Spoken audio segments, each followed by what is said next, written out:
Les actions, on en entend parler tout le temps. Mais c'est quoi exactement? On décrypte ça ensemble. La bourse, ça paraît souvent super compliqué. Mais si en fait, c'était beaucoup plus simple? En fait, il faut voir ça comme un immense supermarché mondial, où les prix bougent sans arrêt.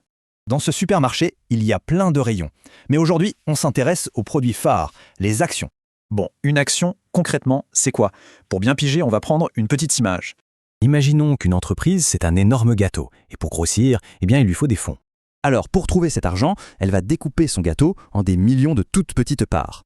Et voilà, chacune de ces parts, c'est une action. En acheter une, c'est en posséder un petit bout. Avoir une action, ça donne certains droits. Par exemple, celui de voter sur les grandes décisions de l'entreprise. Mais alors, pourquoi est-ce qu'on investit? Il y a deux grandes façons d'espérer gagner de l'argent. La première, c'est la plus-value. On achète bas pour revendre plus cher.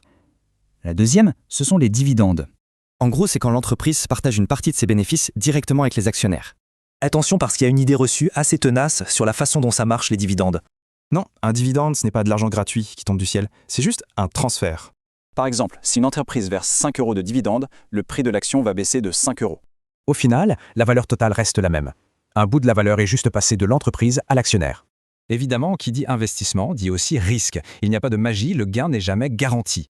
De la même manière que le prix peut monter, il peut aussi descendre. C'est ce qu'on appelle une moins-value. Mais tant qu'on ne vend pas, cette perte reste latente. Si le cours remonte, pas de problème. Pour gérer ce risque, il y a deux règles d'or. D'abord, diversifier. Et ensuite, viser le long terme. D'ailleurs, en investissement, le meilleur allié, c'est le temps. Surtout quand on peut commencer jeune. C'est le fameux effet boule de neige des intérêts composés. Les gains que l'on fait génèrent eux-mêmes des gains.